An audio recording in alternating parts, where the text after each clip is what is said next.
आज के इस वीडियो में हम इकोनॉमिक्स के कुछ मल्टीपल चॉइस क्वेश्चन हैं जिसके बारे में डिस्कस करेंगे।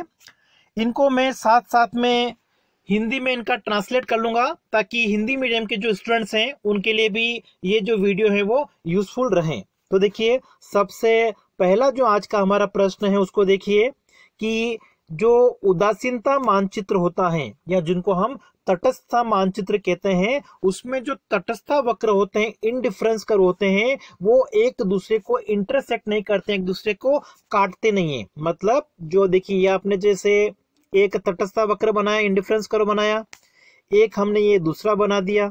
अब ये एक दूसरे को क्या कर रहे हैं, इंटरसेक्ट कर रहे हैं, ठीक है। जबकि ऐसा नहीं होता है, उसका क्या रीजन है, एक दूसरे को ये काटते हुए क्यों नहीं होते हैं। चार ऑप्शन आपके पास में दे रखे हैं। सबसे पहला कारण दे रखा है उसके ढाल के कारण, या फिर जो ये वक्र होते हैं वो उपयोगिता के अलग अलग स्तर को दर्शाते हैं, या फिर तीसरा है कि ये जो वक्र होते हैं वो दो वस्तुओं के लिए बनाए जाते हैं, या फिर ये जो है वो उपभोक्ता की आय के आधार पर बनाए जाते हैं। इनमें से क्या सही होना चाहिए।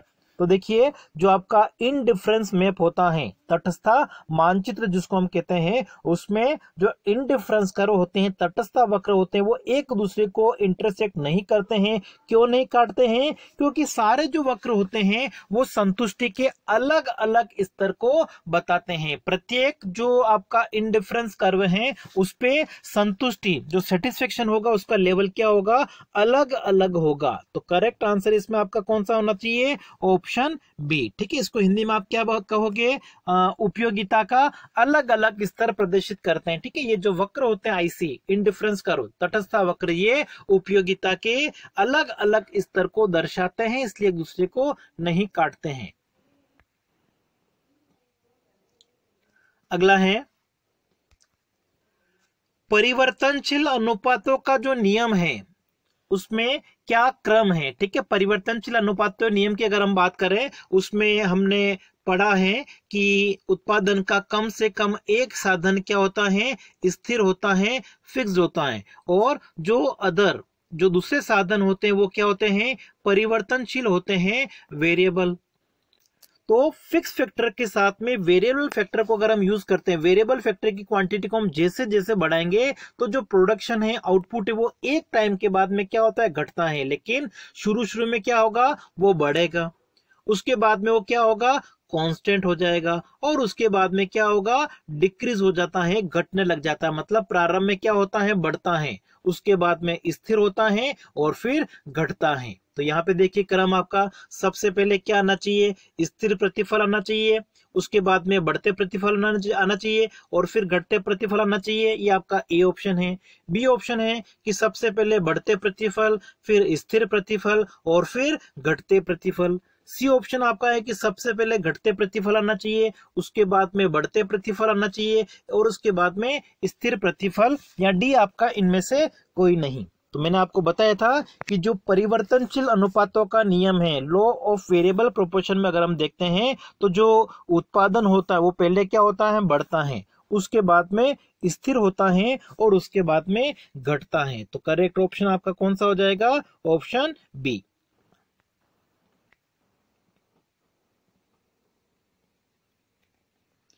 अगला देखिए,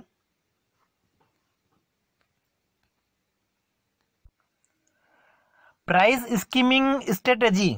ये जो रणनीति होती है उसमें क्या होता है कि कोई भी जो फर्म होती हैं वो बाजार में अगर कोई नया प्रोडक्ट, कोई नई वस्तु लाती हैं, तो नई वस्तु जब लाएगी तो प्रारंभ में तो वो क्या करती हैं, उसकी ज्यादा कीमत वसूलेगी।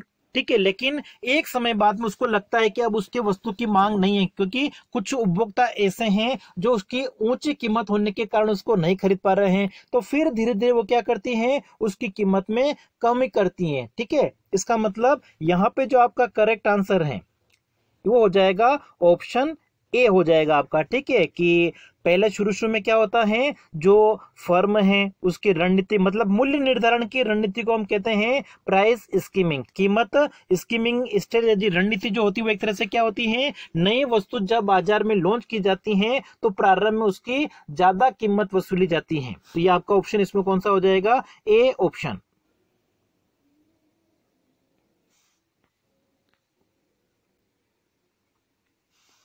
नेक्स्ट है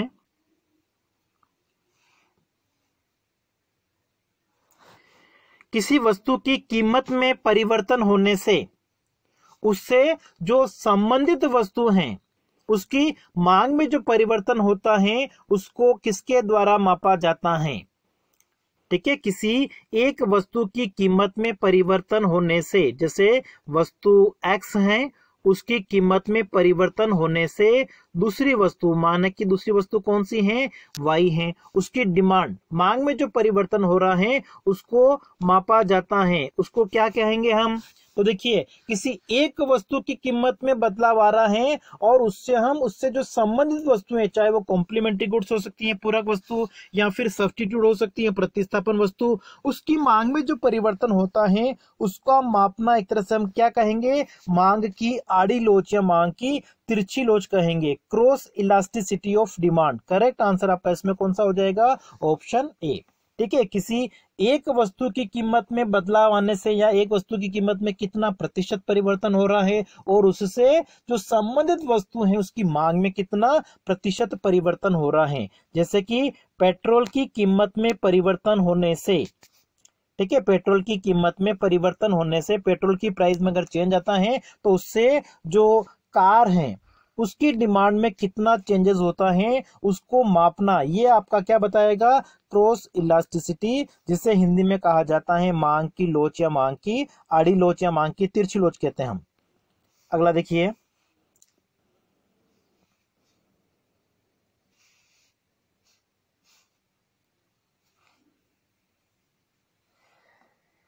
ठीक है, जब कंज्यूमर के पास में क्या होती है, एक स्ट्रॉन्ग आवश्यकता होती है जिसको वो वर्तमान में जो उत्पाद है उससे वो पूरा नहीं कर पाता है, जिसको एक तरह से क्या कहा जाएगा, नेगेटिव डिमांड कहा जाएगा, लेटेंट डिमांड कहा जाएगा, डिक्लाइनिंग डिमांड कहा जाएगा, या फिर नॉन एग्जिस्टेंट डिमांड कहा जाएगा। इनमें से क्या कहा जाएगा।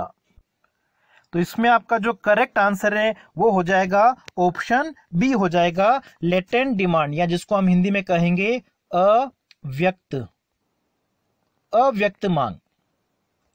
मतलब कोई उपभोक्ता जिस वस्तु अपनी आवश्यकता को पूरा करने के लिए एक ऐसी वस्तु खरीदना चाहता है जो बाजार में उपलब्ध नहीं है। ठीक है, हम चाहते हैं कि हमारा जो स्मार्टफोन है उसमें बहुत सारे फंक्शन हैं, ठीक है, लेकिन माना कि उनका अभी तक आविष्कार नहीं हुआ है या वो हमारी मांग को पूरा करने के लिए बाजार में अभी उपलब्ध नहीं है, तो इस प्रकार की डिमांड को हम क्या कहेंगे, अव्यक्त मांग कहेंगे। तो लेटेंट डिमांड आपका यहाँ पे करेक्ट आंसर हो जाएगा। नेक्स्ट देखिए, यहाँ पे हमारे पास में मार्केट डिमांड कर्व दे रखा है, एक पूर्ण प्रतिस्पर्धा फर्म का मांग वक्र दे रखा है और पूर्ति वक्र भी दिया हुआ है। मार्केट का जो संतुलन है, बाजार संतुलन की स्थिति में कब होगा, तो हमको पता है कि संतुलन कहाँ पे होता है, जब बाजार मांग किसके बराबर होती है, बाजार पूर्ति के बराबर होती है। अब यहाँ पे बाजार मांग आपकी कितनी है, 12 - 2p है, और संतुलन की स्थिति में क्या होंगे, दोनों बराबर होंगे। पूर्ति क्या है, 3 + p। ठीक है, इसको अगर आप सोल्व कर लेते हो तो ये आपका आ जाएगा, देखो 12 - 3 = p + 2p। अब देखिए 12 में से 3 को माइनस करोगे तो आपके पास में कितना बचेगा, 9 = p + 2p कितना हो जाएगा, 3p। ठीक है, तो p = क्या हो जाएगा, 3 इधर आके डिवाइड हो जाएगा, 9/3 करने पर कितना आएगा, 3 आएगा। तो जो इक्विलिब्रियम प्राइस है, संतुलित कीमत है, वो कितनी होगी आपकी, 3 होगी। तो देखिए 3 आपका ऑप्शन कहाँ पे दे रखा है, केवल डी ऑप्शन में दे रखा है, इसका मतलब करेक्ट आंसर आपका कौन सा हो जाएगा, डी ऑप्शन हो जाएगा। क्वांटिटी निकालने की यहाँ पे जरूरत नहीं है, लेकिन क्वांटिटी भी अगर आपको निकालनी है तो ये जो दो इक्वेशन आपके पास में है इसमें कहीं पे भी, चाहे आप फर्स्ट इक्वेशन में p की जगह 3 लिख लीजिए, उसको सोल्व कर लीजिए। देखो 12 - 2p, तो 2p, p की जगह आप क्या पुट कर दोगे, वैल्यू 3, तो ये आपका कितना हो जाएगा, 2 × 3 6 हो जाएगा।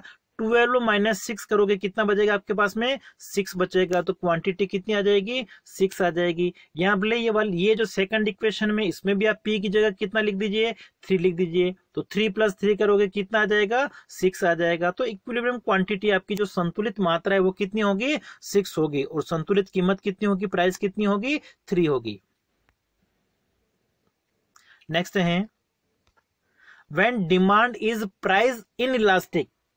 ठीक है, मांग की जो लोच है वो किस प्रकार की है, बेलोजदार है, इन इलास्टिक। ठीक है, इन इलास्टिक का मतलब क्या हो गया कि अगर कीमत में परिवर्तन होता है तो भी मांग में ज्यादा प्रभाव नहीं होता है।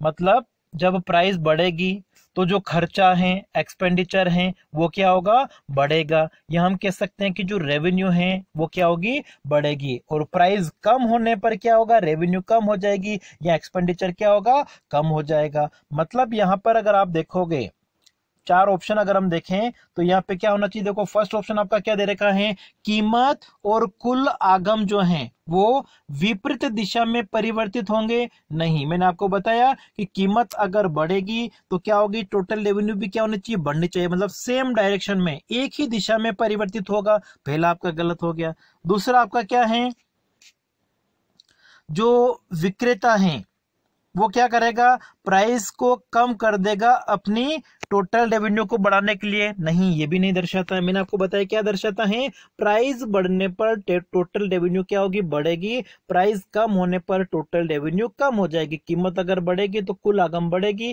कीमत घटेगी तो कुल आगम घट जाएगी। मतलब एक ही दिशा में परिवर्तन होता है। ठीक है, सेम डायरेक्शन में परिवर्तन होगा। तो करेक्ट आंसर आपका कौन सा हो जाएगा, ऑप्शन डी। ठीक है, प्राइस और टोटल रेवेन्यू जो है उसमें सेम डायरेक्शन में, एक ही दिशा में परिवर्तन होगा।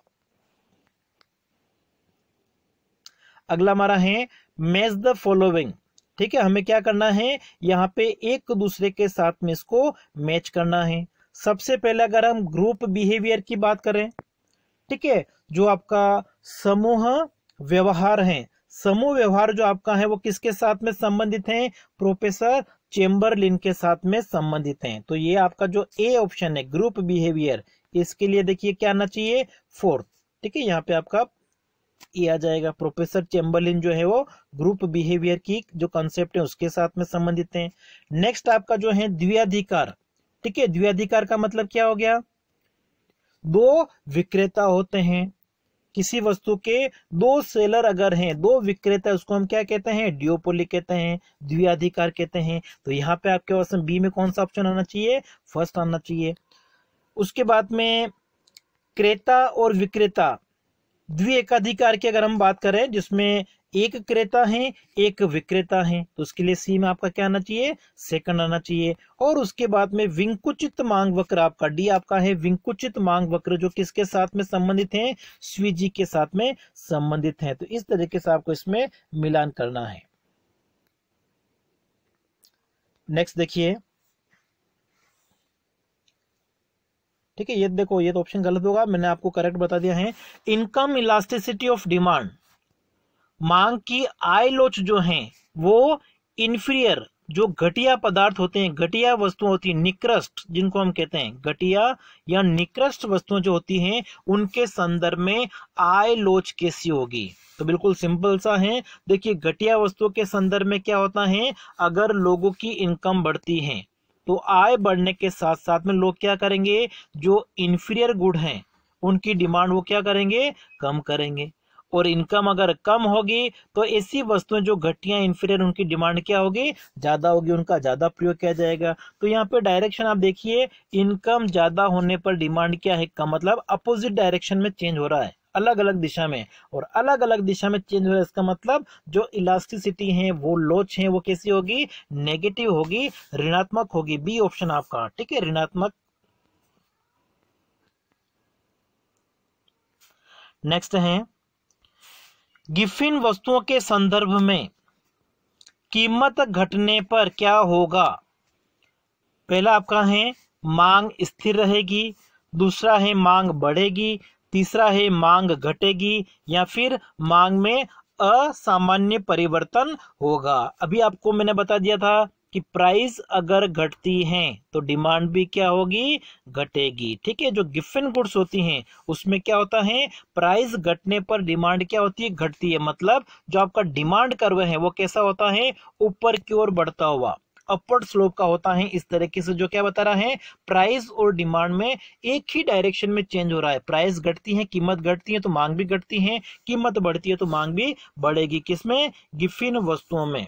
तो करेक्ट आंसर आपका कौन सा हो जाएगा? सी ऑप्शन, कि अगर कीमत घटती है गिफिन वस्तुओं की तो उसकी जो मांग है वो भी क्या होगी? घटेगी, क्योंकि गिफिन वस्तु में मांग वक्र कैसा होता है? इस तरीके से ऊपर की ओर एक सीधी रेखा के रूप में होता है, मतलब कीमत और मांग के बीच में यहाँ पे धनात्मक संबंध पाया जाता है, पॉजिटिव रिलेशन पाया जाता है गिफिन वस्तु में। इसलिए गिफिन वस्तुएं क्या है? आपकी मांग के नियम की अपवाद कही जाती हैं।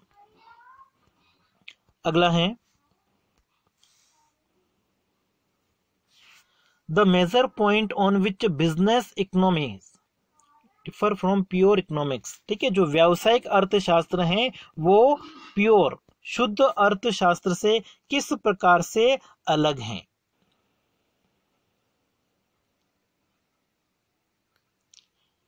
ठीक है, जिसमें आपका जो करेक्ट आंसर है वो क्या हो जाएगा? यह नॉर्मेटिव होता है in nature leading to decision. ठीक है, डिसीजन लेने के संदर्भ में ज्यादा नॉर्मेटिव होता है बिजनेस इकोनॉमिक्स। अगला है ए supplier of machine parts should.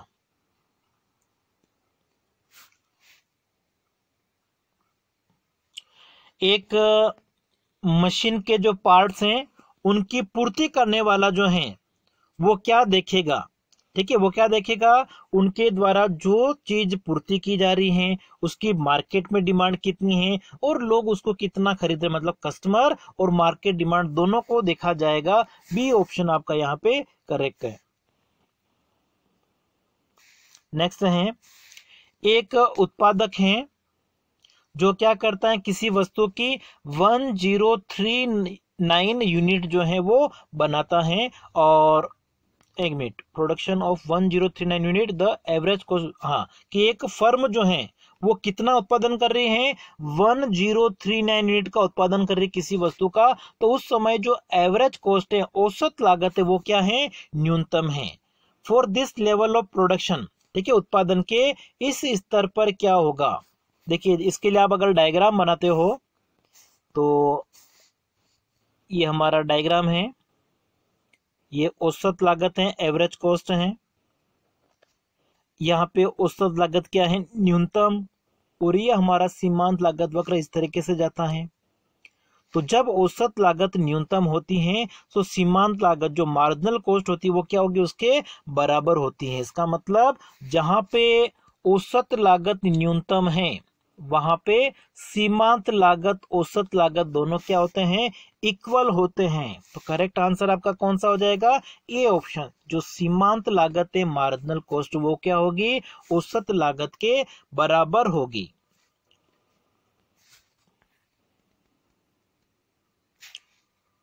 Next है एक फर्म जो है अपने लाभ को अधिकतम कब करती है? तो लाभ अधिकतम करण की क्या शर्त है वो आपको बताना है।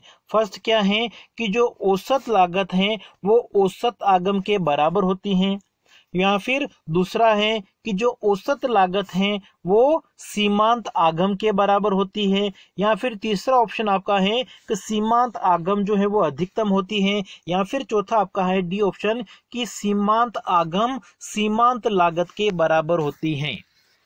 ठीक है, लाभ अधिकतमीकरण की अगर हम बात करें, एक फर्म का जो लाभ है, प्रॉफिट है, वो मैक्सिमम कब होगा? तो उसकी शर्तें, फर्स्ट शर्त क्या होती है संतुलन की इक्विलिब्रियम की? कि जो मार्जिनल रेवेन्यू है वो मार्जिनल कॉस्ट के बराबर होने चाहिए, सीमांत आगम सीमांत लागत के बराबर होने चाहिए। और दूसरा हमारा क्या है कि जो सीमांत लागत है वो कैसी होनी चाहिए? बढ़ती हुई होनी चाहिए। तो करेक्ट आंसर आपका यहाँ पे कौन सा होगा? D option.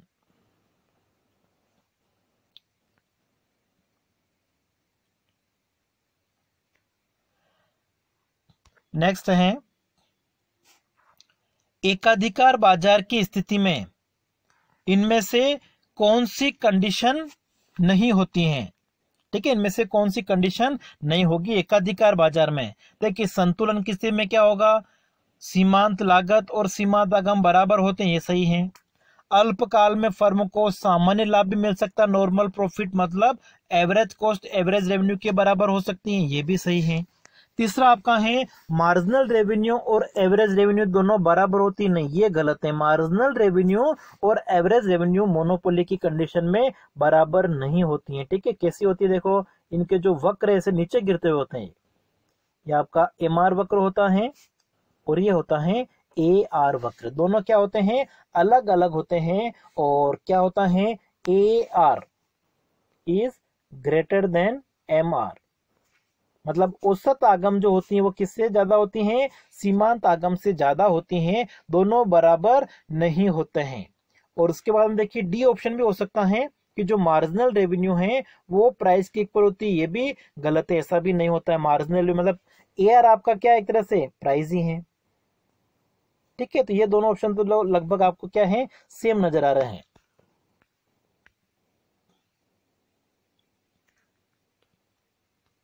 नेक्स्ट है कि मांग वक्र का जो ढाल है वो डाउनवर्ड होता है, ऋणात्मक ढाल होता है। मांग वक्र का ढाल कैसा होता है, ऊपर से नीचे गिरता हुआ होता है। ऐसा क्यों होता है, बिल्कुल सिंपल सा है, मांग वक्र हमारा होता है इस तरीके से, ऐसे ऊपर से नीचे गिरता हुआ। ऐसा क्यों होता है, उसका क्या कारण है, ये आपको बताना है।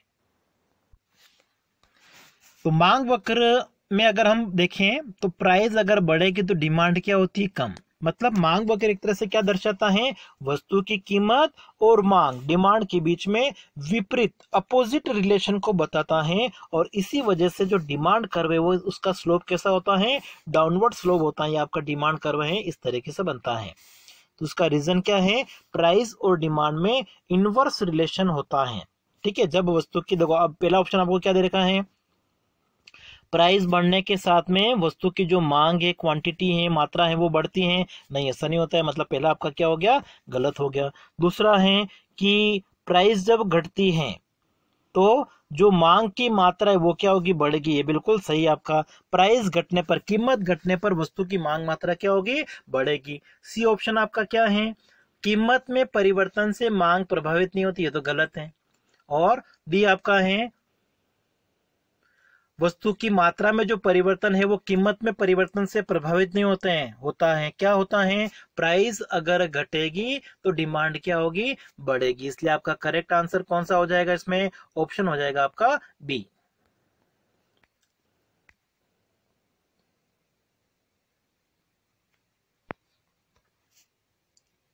नेक्स्ट देखिए,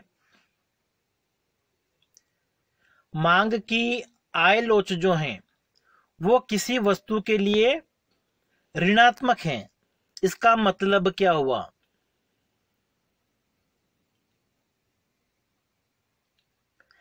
ठीक है, ये क्वेश्चन देखिए इस तरीके का, एक क्वेश्चन हमने पहले भी किया था। इनकम इलास्टिसिटी, जो आय लोच होती है वो नेगेटिव है। इसका मतलब ये होता है कि अगर उपभोक्ता की आय ज्यादा है तो वो क्या करेगा, किसी वस्तु की मांग वो क्या कर रहा है, कम कर रहा है। और इनकम अगर कम है तो उस वस्तु को ज्यादा खरीदता है। मतलब आय और मांग के बीच में क्या होना चाहिए, विपरीत संबंध होना चाहिए, तब जो आय की लोच है वो कैसी होगी, ऋणात्मक होगी।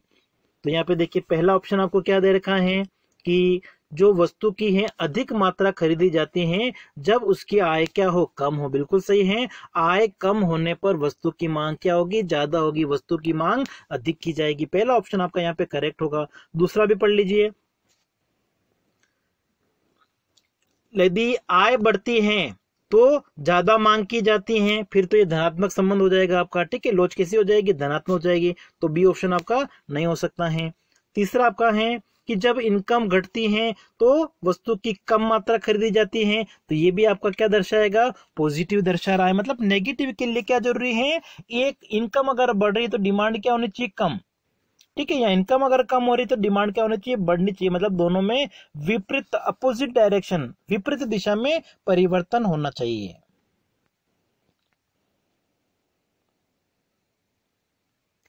नेक्स्ट है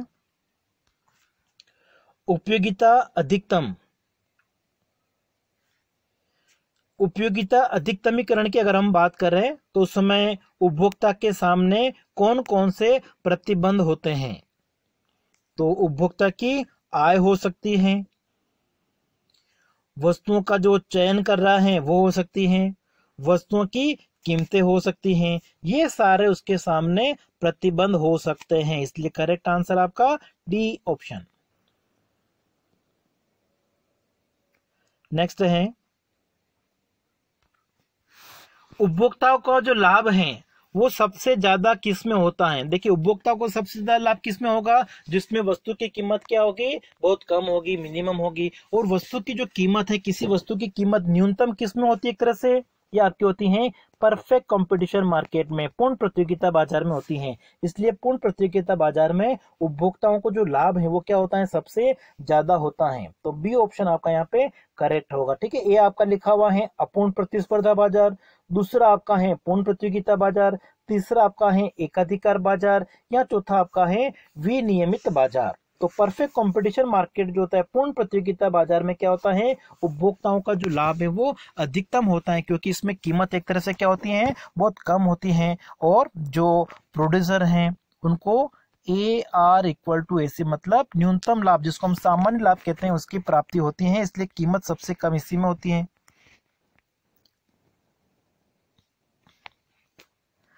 अब अगला है कि एक विक्रेता है, वो क्या करता है, अपनी वस्तुओं को दो बाजार में बेचता है। पहला जो मार्केट है उसमें मांग की जो लोच है वो कितनी है, 0.6 है। और दूसरे बाजार में जो मांग की लोच है वो क्या है, 0.3 है। तो यहाँ पे देखिए पहले बाजार में मांग की लोच क्या है, माइनस का साइन आप इग्नोर कर दीजिए, ठीक है, 0.06 है। और दूसरे मार्केट में मांग की लोच क्या है, 0.3 है। The seller wants to increase sales by 10%। अब जो विक्रेता है वो क्या करना चाहता है, अपनी वस्तु की जो मात्रा है, बिक्री मात्रा, उसको वो 10% बढ़ाना चाहता है। ठीक है, तो इसके लिए जो विक्रेता है वो क्या करेगा, ये ऑप्शन पढ़ने के बाद में आपको बताना है कि दो अलग अलग बाजार में मांग की जो लोच है, प्राइस इलास्टिसिटी, वो आपको दे रखी है। जो फर्स्ट बाजार आपका है उसमें कितनी है, 0.6। ठीक है, फर्स्ट बाजार है उसमें जो इलास्टिसिटी वो आपकी कितनी है, 0.60 लिख दिया। और जो आपका सेकंड मार्केट है उसमें कितनी है, 0.3 है। मतलब सेकंड मार्केट में एक तरह से क्या है, कम है। अब जो विक्रेता है वो क्या चाहता है, अपनी वस्तु की जो बिक्री है वो 10% बढ़ाना चाहता है। और जब वो अपनी वस्तु की बिक्री बढ़ाना चाहता है, इसका मतलब क्या हो गया, वस्तु की बिक्री को बढ़ाने के लिए उसको क्या करना पड़ेगा, कीमत में कमी करनी पड़ेगी। दोनों बाजार में उसको क्या करना पड़ेगा, कीमत में कमी करनी पड़ेगी। लेकिन जिसमें मांग की लोच कम है, ठीक है, जिसमें मांग की लोच कम है, उसमें वस्तु की कीमत को उसको ज्यादा घटाना पड़ेगा।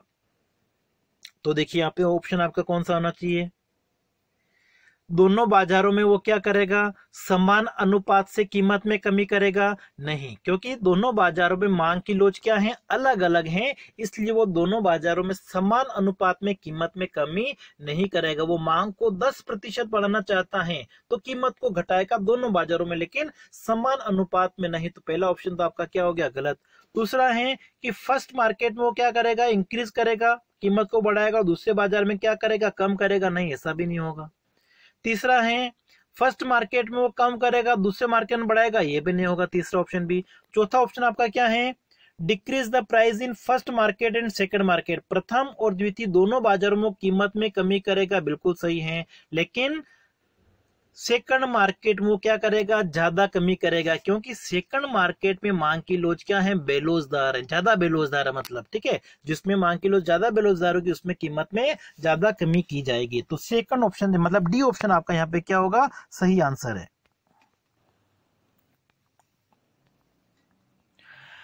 अब यहाँ पे आपको लिस्ट 1 को लिस्ट 2 सेकंड के साथ में आपको मैच करना है। तो सबसे पहले अगर हम प्रशासनिक कीमतों की बात करें, तो जो आपकी प्रशासनिक कीमतें हैं वो किसके द्वारा निर्धारित की जाती हैं, सरकार के द्वारा, गवर्नमेंट के द्वारा। तो फर्स्ट में आपका क्या आना चाहिए, फोर्थ आना चाहिए, ठीक है, कि ये सरकार के द्वारा निर्धारित की जाती है। दूसरा हमारा क्या है, समता कीमत। ठीक है, समता कीमत आपकी कहाँ पे होगी, जो सार्वजनिक क्षेत्र के उद्यम है उनके द्वारा जो वस्तु उत्पादित की जा रही है उनकी कीमतें क्या होगी, सभी लोगों के लिए समान होगी। तो इसमें आएगा आपका सी ऑप्शन आएगा तीसरे, बी में आपका क्या आएगा, तीसरा। कंपिटिटिव प्राइस, प्रतिस्पर्धात्मक कीमत कब होगी? जब किसी वस्तु का उत्पादन करने के लिए मतलब हमारे देशी उद्योग भी काम कर रहे हैं, विदेशियों के साथ में प्रतिस्पर्धा करनी पड़ रही है, मतलब वैश्वीकरण जो होता है आपका, ठीक है, लाइब्रेलाइज इकोनॉमी जो होगी, वैश्विक अर्थव्यवस्था होगी, वहां पे कॉम्पिटिटिव प्राइस होगी, और जो डिस्क्रिमिनेटिंग प्राइस हैं, विभेदात्मक कीमत है, ठीक है, वो कहाँ पे होगी आपकी? लैंडेड कॉस्ट ऑफ इंपोर्ट्स, मतलब हम जो इंपोर्ट कर रहे हैं किसी चीज का, तो इंपोर्ट करेंगे तो उसमें क्या होगा? उस वस्तु में बहुत सारी चीजें जुड़ जाएगी, जैसे उसमें अगर किसी प्रकार की कस्टम ड्यूटी है तो वो जुड़ जाएगी, बाहर से अगर हमने माल मंगाया है तो शिपिंग का जो चार्ज होगा वो होगा, ट्रांसपोर्टेशन का चार्ज होगा, कहने का मतलब, ठीक है, इंश्योरेंस का हो सकता है उसमें, तो ये सारे खर्चे क्या होंगे? उसमें जुड़ जाएंगे। तो हो सकता है कि उस वस्तु की कीमत क्या हो? हमारे देश में अलग हो, जहां से हमने इंपोर्ट की आयात की वहां पे क्या है? अलग अलग है। इसका मतलब ये किसको दर्शा रहा है? कीमत विभेदीकरण को दर्शा रहा है।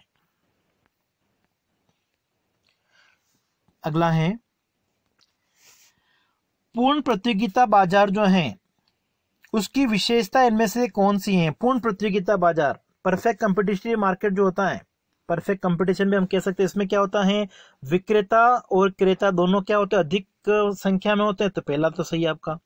इसमें वस्तुएं कैसी होती है? समरूप होती है, होमोजीनियस होती है, दूसरा भी आपका सही है। कोई भी नई फर्म मार्केट में आ सकती है, जा सकती है, फ्री एंट्री और एग्जिट होता है, ये भी सही है। मतलब तीनों विशेषताएं कहां पे देखने को मिलती हैं? परफेक्ट कंपटीशन में, पूर्ण प्रतियोगिता बाजार में। तो यहाँ पे आपका डी ऑप्शन सही है।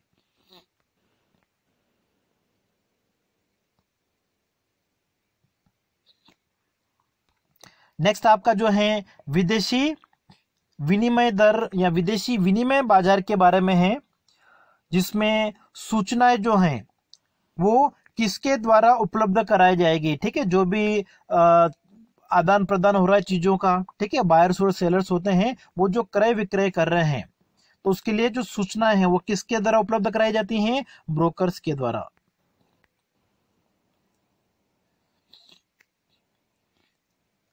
अगला है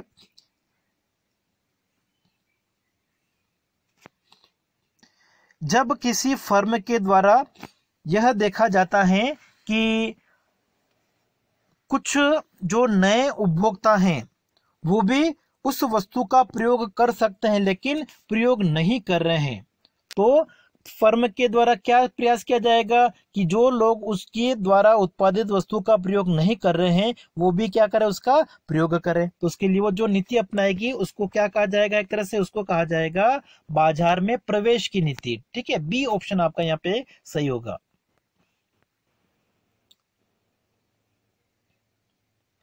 अगला है परफेक्ट कंपटीशन, पूर्ण प्रतियोगिता बाजार में जब प्राइस लाइन या जिसको आप क्या कहते हैं AR,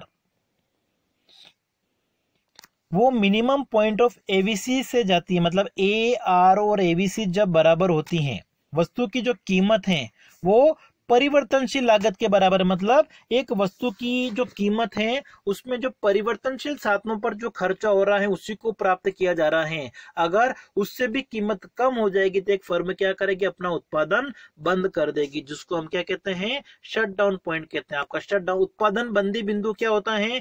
AR ABC जहां पे बराबर होती हैं वो उत्पादन बंदी बिंदु होता है, शट डाउन पॉइंट होता है।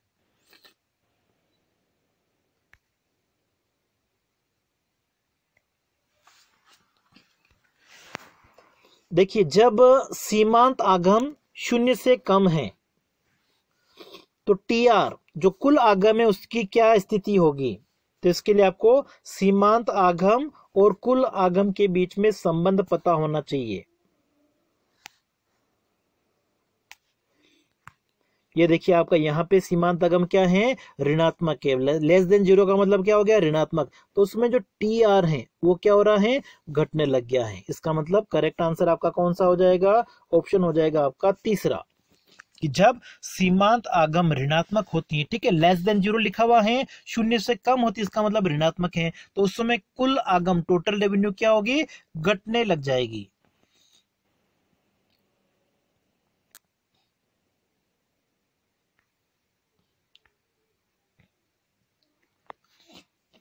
अब यहाँ पे हमारे पास में दो स्टेटमेंट दे रखे हैं, उन दोनों स्टेटमेंट को पढ़ने के बाद में आपको यहाँ पे आंसर देना है। तो देखिए फर्स्ट स्टेटमेंट जो है आपका वो क्या है, रेवेन्यू जो आगम है उसमें से प्रत्यक्ष खर्चे और सारे अप्रत्यक्ष खर्चों को माइनस कर दिया जाएगा तो क्या बचेगा, प्रॉफिट बचेगा, इकोनॉमिक प्रॉफिट जिसको हम कहते हैं, बिल्कुल सही है। ठीक है, प्रॉफिट निकालने के लिए हम क्या करेंगे, जो रेवेन्यू है उसमें से सारे खर्चे, चाहे वो डायरेक्ट एक्सपेंसेस हैं या इनडायरेक्ट हैं, दोनों को हम क्या करेंगे, माइनस कर देंगे, तो उससे हमारे पास में प्रॉफिट आ जाएगा। तो पहला स्टेटमेंट तो आपका क्या है, सही है। दूसरा है, जो लाभ होता है वो जो फर्म काम कर रही है, जो बिजनेस यूनिट है, उसके लिए अति आवश्यक होता है लाभ, क्योंकि एक फर्म किस उद्देश्य के लिए उत्पादन करती है, लाभ कमाने के लिए, तो लाभ उसके लिए क्या होगा, अति आवश्यक होगा। दोनों जो यहाँ पे स्टेटमेंट है वो आपके क्या है, सही है। तो करेक्ट आंसर आपका हो जाएगा ऑप्शन सी, ए और बी दोनों कथन क्या है, सही है।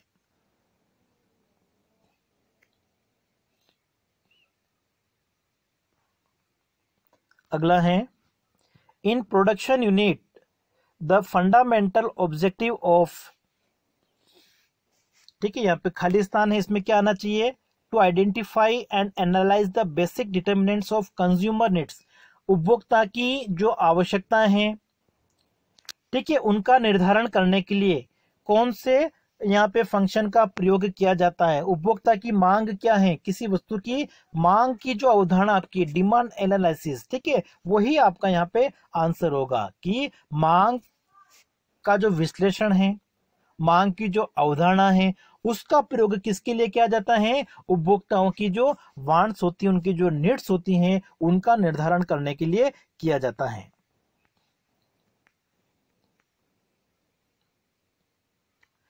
अगला है, एक हमारे पास में फॉर्मूला दे रखा है, इनकम्प्लीट है, इसको हमको पूरा करना है। ये आपकी सीमांत उपयोगिता है, यहाँ पे ब्लैंक खालिस्तान है, नीचे आपको लिख रखा है change in quantity consume by 1 unit, ठीक है, वस्तु की उपभोग इकाई में 1 इकाई का परिवर्तन। तो देखिए सीमांत उपयोगिता क्या होती है, किसी वस्तु की एक एडिशनल यूनिट अतिरिक्त इकाई का यूज करने से जो टोटल यूटिलिटी है, कुल उपयोगिता है, उसमें कितना परिवर्तन हुआ है, चेंज इन टोटल यूटिलिटी, कुल उपयोगिता में परिवर्तन को ही क्या कहा जाता है, मार्जिनल यूटिलिटी कहा जाता है, सीमांत उपयोगिता कहा जाता है। ये ऑप्शन आपका यहाँ पे सही है।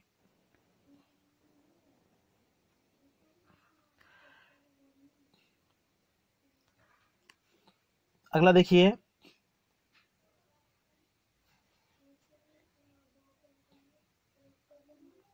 ठीक है, एक फर्म के द्वारा जो सर्विस प्रदान की जा रही है उसमें जिस अनुपात में परिवर्तन हुआ है, दोनों में अगर समान अनुपात का परिवर्तन होता है, बिल्कुल सिंपल सा, अगर समान अनुपात में परिवर्तन होगा उसको हम क्या कहते हैं, स्थिर प्रतिफल, ठीक है, स्थिर प्रतिफल, कांस्टेंट रिटर्न्स, ये आपका हो जाएगा ए ऑप्शन।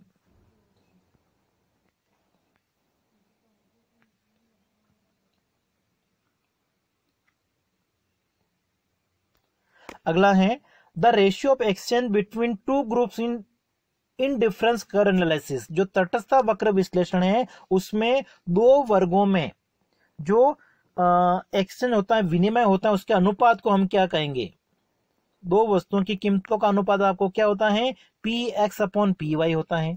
और P X upon P Y आप किसके द्वारा प्रदर्शित करते हैं, बजट रेखा, या बजट रेखा को हम क्या कहते हैं, कीमत रेखा भी कहते हैं, प्राइस लाइन भी कहते हैं। तो यहाँ पे आपका जो आंसर है वो कौन सा हो जाएगा, ऑप्शन हो जाएगा ए।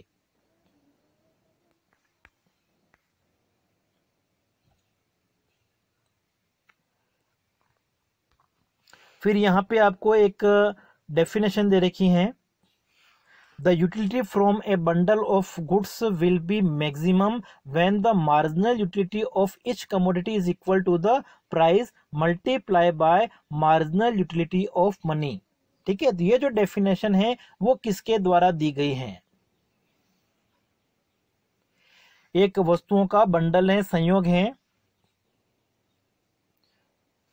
ठीक है, when the marginal utility of each commodity is equal, जो वस्तु की सीमांत उपयोगिता है MU X है, वो इक्वल है, किसके इक्वल है, प्राइस को मल्टीप्लाई कर दिया जाए किससे, मार्जिनल यूटिलिटी ऑफ मनी के साथ में, ठीक है। यहाँ आपका हो जाएगा, अगर PX को आप इधर लाओगे दिया क्या हो जाएगा, MU X upon M U X upon P X जो इक्वल है वो किसके इक्वल हैं, मार्जिनल यूटिलिटी ऑफ मनी के, एम यू एम के। तो ये जो डेफिनेशन है, तो आप यूटिलिटी एनालिसिस पढ़ते हो वो किसके द्वारा दिया गया है, मार्शल का है ये आपका। ठीक है, तो करेक्ट आंसर इसमें आपका कौन सा हो जाएगा, ऑप्शन हो जाएगा सी। ये जो परिभाषा है ये किसके द्वारा दी गई है, मार्शल के द्वारा। ठीक है, मार्शल का हम पढ़ते हैं कि उपयोगिता अधिकतमीकरण कब होगा, जहां पे हमारी ये जो शर्त है वो पूरी हो जाए, M U X upon P X जो है वो एम यू एम के इक्वल होना चाहिए। ये मार्शल का कंसेप्ट है, मार्शल की अवधारणा है, इसलिए करेक्ट आंसर आपका कौन सा होगा, सी ऑप्शन।